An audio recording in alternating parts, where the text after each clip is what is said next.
आप सबको जय मसीह की। प्रभु यीशु मसीह के पवित्र जलाली मधुर मीठे नाम में प्रभु आप सबको बहुत बहुत आशीष करे। आज का दिन यहोवा ने बनाया, हम इसमें आनंदित हों।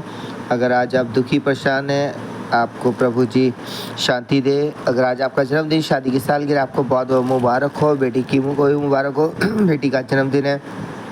प्रभु बेटी को संभाले, स्वस्थ दुरुस्त के, बेटी की स्टडी में मदद करे, परिवार की जरूरतें पूरी करे। और अगर आज आप बीमार है, प्रभु पूरी चंगाई दे, स्वस्थ तंदुरुस्त करे और महान गवाही के लिए तैयार करे। निराश मत हो, दुखी मत हो, बस प्रभु का धन्यवाद करें कि प्रभु ने आपको संभाला और एक मौका दिया है। और हर एक बंधनों को प्रभु तोड़ देंगे आपके जीवन घराने परिवार से। आज मेरे प्रियो, भोर के समय प्रभु ने हमें मौका दिया प्रेरितों के काम 17 अध्याय में पढ़ सके। थिस्सलुनीके नगर में फिर वे अम्फिपुलिस अपुल्लोनिया होकर थिस्सलुनीके में आए, जहाँ यहूदियों का एक आराधनालय था। पौलुस अपनी रीति के अनुसार उनके पास गया और 3 सबत के दिन पवित्र छात्रों से उनके साथ वाद विवाद किया और उनका अर्थ खोल खोल कर समझाता था कि मसीह को दुख उठाना और मरे हुओं में से जी उठना आवश्यक था। और यही यीशु जिसकी मैं तुम्हें कथा सुनाता हूँ मसीह है। इसमें से कितनों ने और भक्त यूनानियों में से बहुतों ने और बहुत सी कुलीन स्त्रियों ने मान लिया और पौलुस और सीलास के साथ मिल गए, परंतु यहूदियों ने डाह से भरकर बाजारू लोगों में से कुछ दुष्ट मनुष्यों को अपने साथ में ले लिया और भीड़ इकट्ठी करके नगर में हुल्लड़ मचाने लगे और यासोन के घर पर चढ़ाई करके उन्हें लोगों के सामने लाना चाहा। उन्हें वहां ना पाकर वे ये चिल्लाते हुए यासोन और कुछ भाइयों को नगर के हाकिमों के सामने खींच लाए। ये लोग जिन्होंने जगत को उल्टा पुल्टा कर दिया है यहाँ भी आ गए हैं। यासोन ने उन्हें अपने यहाँ उतारा है। ये सब के सब यह कहते हैं कि यीशु राजा है और कैसर की आज्ञाओं का विरोध करते हैं। उन्होंने लोगों को और नगर के हाकिमों को यह सुनाकर घबरा दिया, इसलिए उन्होंने यासोन और बाकी लोगों से मुचलका लेकर उन्हें छोड़ दिया। बीरिया नगर में भाइयों ने तुरंत रात ही रात पौलुस और सीलास को बीरिया भेज दिया और वह वहां पहुंचकर यहूदियों के आराधनालय में गए।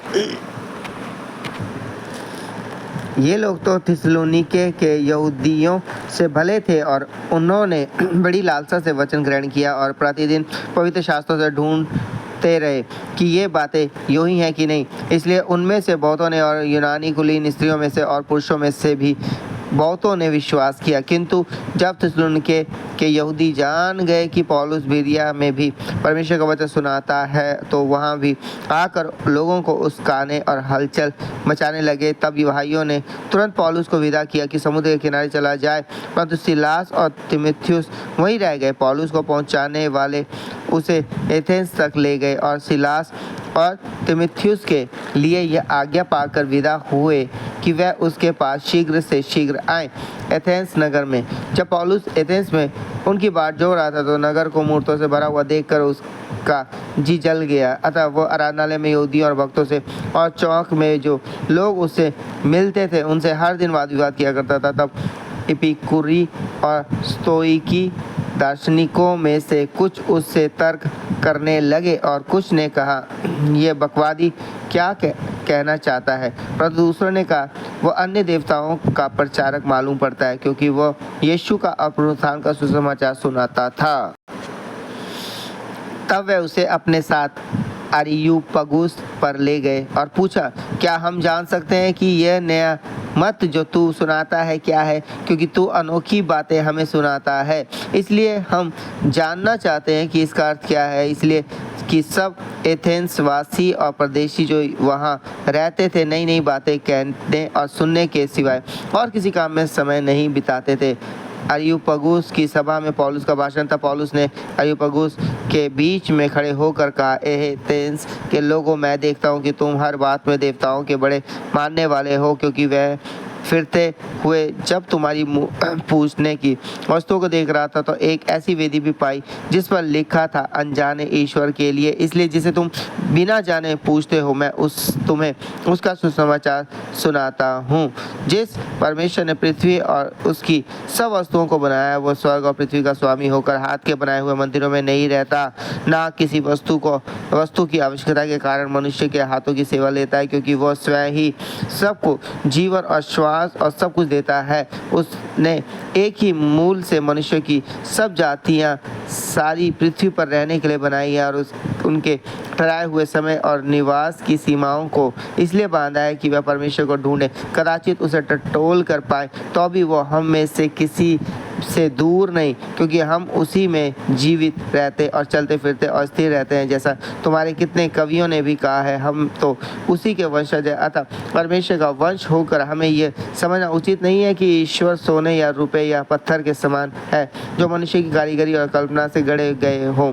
इसलिए परमेश्वर ने अज्ञानता के समयों पर ध्यान नहीं दिया, पर अब हर जगत सब मनुष्य को मन फिराने की आज्ञा देता है, क्योंकि उसने एक दिन ठहराया है जिसमें वो उस मनुष्य के द्वारा धर्म से जगत का न्याय करेगा जिसे उसने ठहराया है, और उसे मरे हुओं में से जिलाकर वे बात सब पर प्रमाणित कर दी है। मरे हुओं के पुनरुत्थान की बात सुनकर कुछ तो ठट्ठा करने लगे और कुछ ने कहा, यह बात हम तुझसे फिर कभी सुनेंगे। इस पर पौलुस उनके बीच में से निकल गया, परंतु कुछ मनुष्य उसके साथ मिल गए और विश्वास किया, जिनमें दियुनुसियुस और अरियुपगुस का सदस्य था, और दमरीस नामक एक स्त्री थी, और उनके साथ और भी लोग थे। सो परमेश्वर विदस पढ़े चुने सुने हुए कलाम की तरफ सबको आशीष करे। आइए अपने सर को झुकाएंगे, अपनी आंखें बंद करेंगे। पवित्र पवित्र पवित्र पवित्र दयालु प्रभु, आपके सम्मुख आते प्रभु जी, आपका धन्यवाद करते हैं कि आपने हम सबको रात में मीठी सलाह प्रातः काल के अधिकारी मौका दिया कि भोर के समय उठकर आपके हुए बैठ सके। प्रभु आज जितने दुखी निराश उनके दुख निराशों को दूर करें।